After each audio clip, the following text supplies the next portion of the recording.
Just like our Fire Emblem Echoes review, I thought there would be no one better to handle our Splatoon 2 review than NintenDaan. And I have to get used to saying Dan, because I call him Dan, but I know it's Don, D-A-A-N, Dan. But I thought I'd turn the review over to him because he is so knowledgeable about this game, and he's put in so much time with it. So you're going to hear him talking about it, and he definitely knows what he's talking about. So hopefully you enjoy that review. And when you're done, make sure to check out his YouTube channel because he's got more Splatoon 2 content as well as tons of other features. You can check him out at NintenDaan1 on YouTube. And that's enough for me. And here's Dan talking about Splatoon 2. Hello everybody, my name is Dan Koopman. I'm here to talk to you about Splatoon 2. Before we start, I must honestly say that I feel a little bit privileged because I've been able to play Splatoon 2 a lot. In fact, if you would check my Switch profile, it will state that I played over 80 hours, which is quite frankly insane. Currently I'm level 28 out of 30, so I'm pretty close to done with the entire multiplayer shenanigans. And I've seen everything there is to see currently in this game, and I've went out of my way to make that happen. I feel that I'm the most prepared person to talk about Splatoon 2 right now, which is also really weird because usually I don't do this. I don't rush games, but I just had a lot of fun and wanted to continue playing. There are a couple components to Splatoon 2. First of all is the single player campaign, which is Octo Valley. Hero mode in the last game was fun. This is even more fun because of the new gimmicks that are introduced. There are a lot more fun mechanics going on. You also play like with various different weapons, like 8 in total. So there's a lot of variety going on this time around, which I really like. That being said, I do think that the Unlockables are disappointing. The sunken scrolls, which are very well known from the previous game, don't have a lot of history anymore. You don't get blueprints for special weapons. All you get is a little bit of history, like 3 slides, but the rest of them are basically all fluff. And I don't really appreciate that for all the effort I went through to collect them. There's also not a 100% completion reward for getting them all. What I also am not really looking forward to is playing the single player campaign 8 times, because if you want to unlock a certain weapon from the single player campaign into the multiplayer, you have to complete all the stages with that singular weapon. But that's the low points of the single player campaign. Like I said, the missions are still plenty of fun. Especially like the new environments like the tropical resorts and the underground city are really cool. There's some nice music. They do recycle a little bit of music from the previous game, but it's at least like other good tunes that I still really love, so there's still a decent variety there. More importantly is the multiplayer, because that is where you will spend most of your time. And that's a natural progression, just like the last game. Your score that you get at the end of the matches are based on your performance, not based on the points that you collect during a match, which I do kind of appreciate because it levels the playing field. You don't get crazy amounts for just doing obnoxious stuff. You just get a decent amount of points for every single match that you complete, and that will count towards your score of slowly but steadily reaching level 30. And every level that you reach, you get a new weapon to play with. You get new dialogue with the various side characters in the game from the shops and stuff, because they will see you growing as a squid kid. And there's just a lot of charm there going on. I feel that progressing through the game in that way is a lot of fun.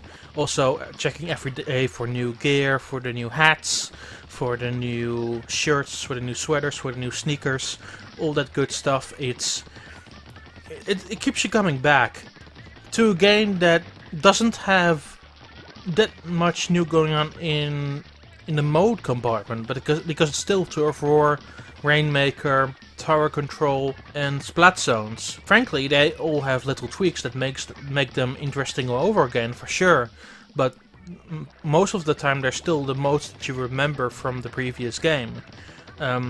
I think the differences lie in the amount of maps that you have, because you have now 8 right from the get-go. 2 are from the previous game and 6 are completely new, which is a nice mix to start out with. And next to that, like, the weapons themselves offer a lot more variety this time around.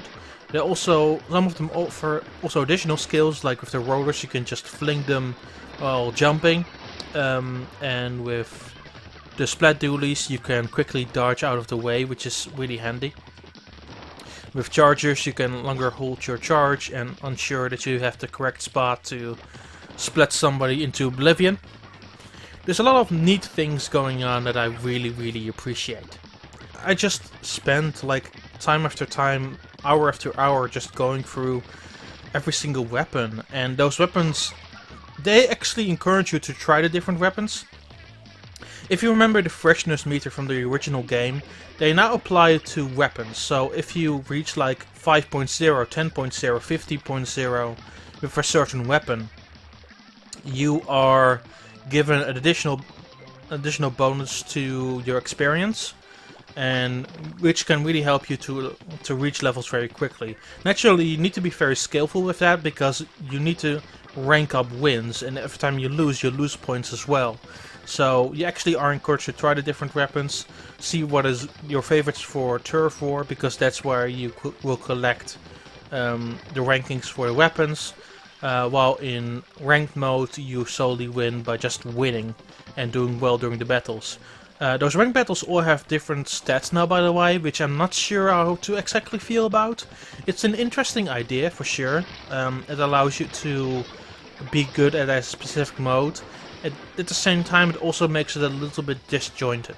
You're kind of forced by hand to like appreciate the different modes, and that's alright. But like, if you want to be like OP in the ranked battles, you can't exactly do that right now, because you need to wait maybe additional 2 hours before your thing comes around.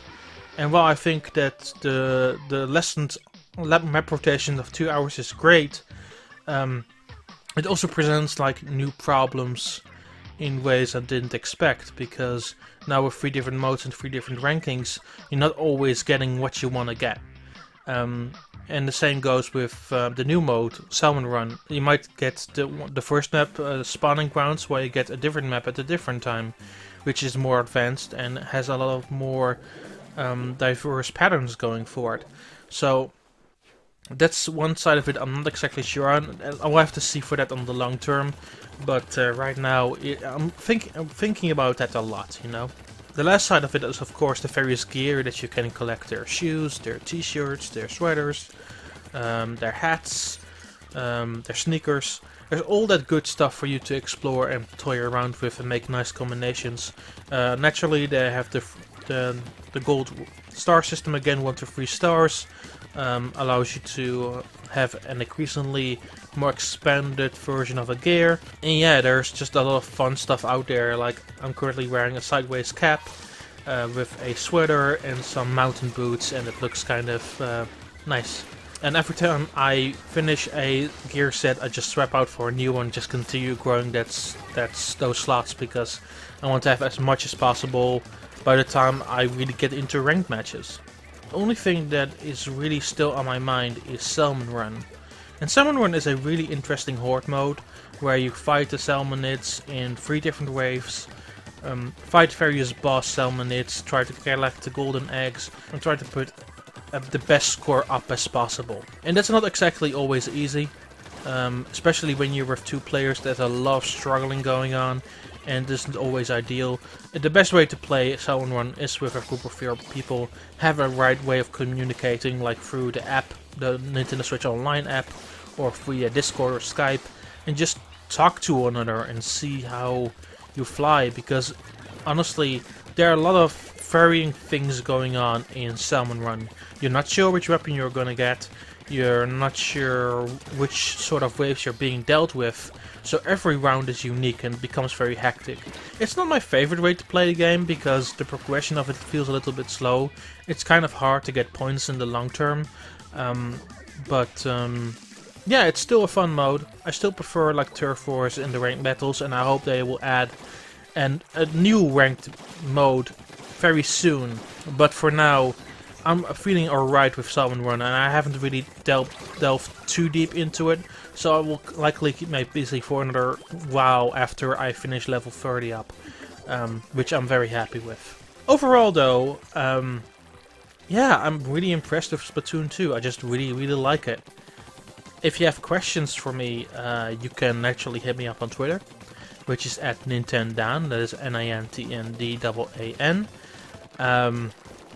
And yeah, if you have any questions, just ask, and maybe wonder why I was so crazy in the first place to want to be at level 30 this soon. But you know, thank you so much for listening, and I hope to see you all online this Friday when the game launches. Thank you so much. Hey guys, RMC here from Go Nintendo. If you like what you saw in the video, why don't you give us a thumbs up and maybe even subscribe? We'd love to have you. If you want to see what else we're up to, you can check out GoNintendo.com for 24-hour Nintendo news. You can visit us on Facebook at Facebook.com/GoNintendo. You can check us out on Twitter at Twitter.com/GoNintendoTweet. And we're even over on Instagram at Instagram.com/GoNintendo. I put all the links in the description just to make it easier for you guys to follow. Thanks a lot!